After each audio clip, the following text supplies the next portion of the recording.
Hi, நான் doctor சுப்ரஜா. இன்றைக்கி என்ன பற்றி பார்க்க போகிறோம் அப்படின்னு பார்த்தீங்கன்னா, தலைவலியை பற்றி தான் பார்க்க போகிறோம். தலைவலி நிறைய டைப் ஆஃப் இருக்குது.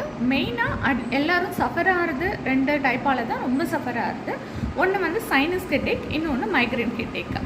மைக்ரேன் ஹெட்டேக் பார்த்திங்கன்னா இந்த ஒத்த தலைவலி, அது கூட ரிலேட்டடான ஒத்த தலைவலி வருது இல்லையா, அது கூட ரிலேட்டடானது. அதை நெக்ஸ்ட் வீடியோவில் பார்ப்போம். இப்போ சைனஸ் ஹெட்டேக்கை பற்றி பார்ப்போம். சைனஸ் வந்து வீக்கம் அடையிறனால தான் இந்த சைனஸைட்டிஸ், அது வீங்கி உங்களுக்கு தலைவலி வருது. 4 சைனஸ் இருக்குது நம்மளோட பாடியில். முகத்தில் தான் எஸ்பெஷலாக இருக்குது.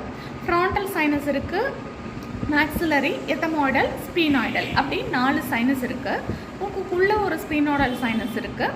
ஸோ இந்த மாதிரி 4 சைனஸில் இன்ஃபெக்ஷன் ஆகி வலி வீக்கும், அதுக்குள்ளே சேர்ந்துருக்க சளியால் தான் நமக்கு எஸ்பெஷலாக தலைவலி வருது. ஸோ அந்த இடத்துலேருந்து அந்த சளியை ரிமூவ் பண்ணிட்டோம்னா, அந்த ஸ்பேஸ் காலி ஆயிடுச்சுன்னா தலைவலி போயிடும். அதுக்கு தான் இந்த தும்பை இலை சாறு போடுறது, அது எப்படியாவது ரிமூவ் பண்ணிங்கனாலே உங்களுக்கு தலைவலி குறையிறத பார்க்க முடியும்.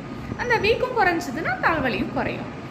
அப்போ லைட்டாக உங்களுக்கு மூக்கு அடைச்சிருக்குனாலே இதை ஆரம்பிச்சிட்டிங்கன்னா, இப்போ நான் சொல்கிறத உங்களுக்கு சீக்கிரமாக ரிலீவ் ஆகிடும். சுக்கு, மிளகு, திப்பலி 3த்தையும் பொடி பண்ணி வச்சுட்டு ஒரு துணியில் சின்ன மூட்டை மாதிரி கட்டிட்டு அதை அடிக்கடி ஸ்மெல் பண்ணிட்டு வந்தீங்கனாலே அந்த சளியெல்லாம் இறங்கி உங்களுக்கு தலைவலி குறையிறத பார்க்க முடியும். சுக்கு எடுத்து ரொம்ப தலைவலி அதிகமாகிடுச்சு அப்படின்னா சுக்கு எடுத்து சுடு தண்ணியில் மிக்ஸ் பண்ணி 10 மாறு போட்டிங்கனாலும் உங்களுக்கு அந்த தலைவலி குறையிறத பார்க்க முடியும்.